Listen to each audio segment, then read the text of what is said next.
जय मसी, good morning मेरो सबै साथी मित्रगणलाई। अनि आज यसै बसिरहँदाखेरि के गरौँ कसो गरौँ भन्दाखेरि चाहिँ एउटा सानो भिडियो लिएर आएको छु।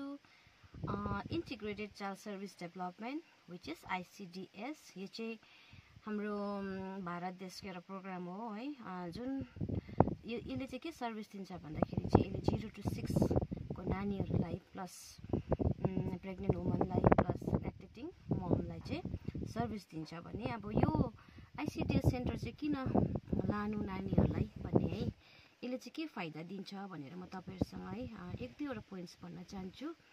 एक नम्बरमा चाहिँ सोशलाइजेसन है। हामीले नानी जन्मिँदाखेरि हामीले नानीले सोच्छ उसको मम्मी र ऊ चाहिँ उसको संसार हो है।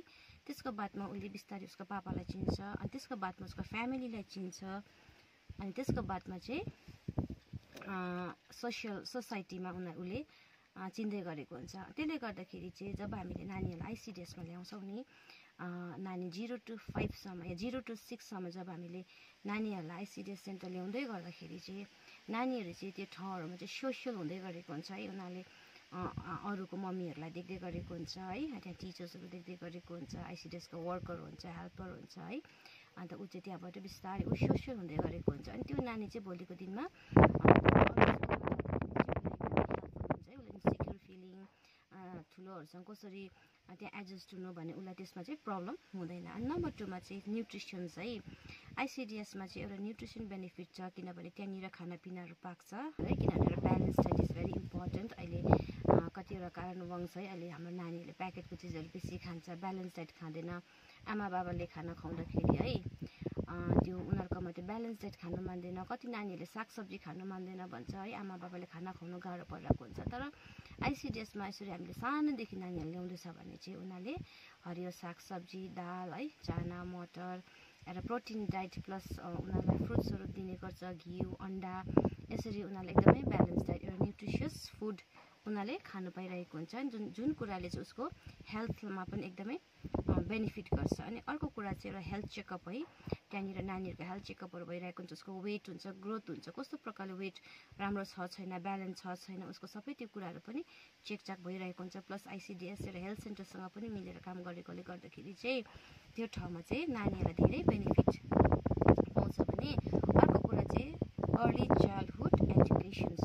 नानीहरू जब 0 to 6 सम्म ICDSमा उनीहरूले त्यहाँनिर जब समय बिताइरहेको हुन्छ, त्यो अवधिभित्रमा चाहिँ उसले धेरै कुरा सिकिरहेको हुन्छ है। उनीहरूलाई हामीले त्यो सन्डे मन्डे पढाइरहनु परेन, कलर्सको नामहरू रटाइरहनु परेन है, यो चाहिँ यो हो, यो A हो, यो B हो भनेर उनीहरूलाई रटाइरहनु परेन। उनीहरूले त्यो हेरेर नै सिक्नु सक्छ। किनभने हामीले चाहिँ आजकल चाहिँ के हुन्छ भने हामी आमा प्यारेन्ट्सहरू विशेष गरी कतिवटा कारणवश है हामी काममा बिजी भएको कारणले गर्दा हामी कोही बेला रेस्टहरू गरेको बेलामा नानीहरू इरिटेट गर्दाखेरि हामीले ला फोन भनेर फोन दिन्छ, अन्त उनीहरूले फोन हेर्छ। अन्त फोन हेर्दा चाहिँ नानीहरू चाहिँ भोलिको दिनमा फोनको लत लाग्दै गरेको हुन्छ, जुन कुराले चाहिँ अहिले हामीले विश्वमा देखिरहेको छ यसको नेगेटिभ पोइन्ट्सहरू है। तर 0 to 6 सम्म हामीले ICDSमा नानीहरूलाई ल्याउँदाखेरि चाहिँ उनीहरू बिहान 9 बजीदेखिको 1 बजीसम्म चाहिँ फोन फ्री है, उनीहरू विदाउट फोन उनीहरूले त्यहाँनिर मजाले एडप्ट गरिरहेको हुन्छ, जुन कुराले उसको हेल्थमा हरेक कुरामा उसलाई बेनिफिट नै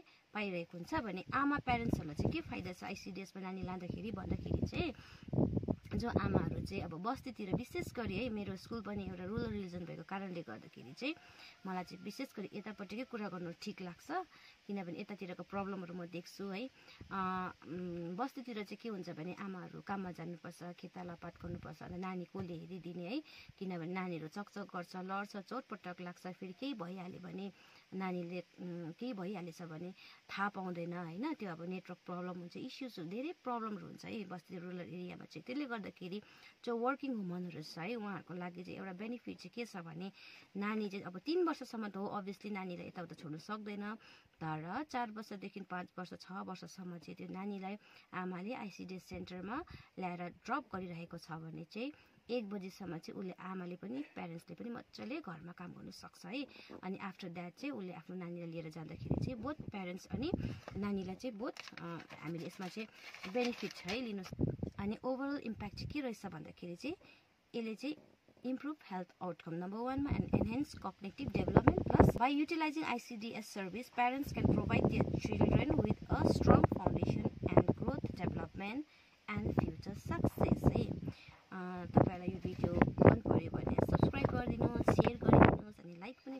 गरिदिनुहोस् अनि तपाईँलाई फेरि के विषयमा तपाईँलाई इच्छा लाग्छ त्यो मलाई कमेन्ट गरिदिनुहोस् ताकि म फेरि पनि तपाईँहरूसँग यो नयाँ एउटा नलेजेबल भिडियोज है प्लस अब एउटा एक्सपिरियन्स सेयर गर्न सकौँ है थ्याङ्क यू भेरी मच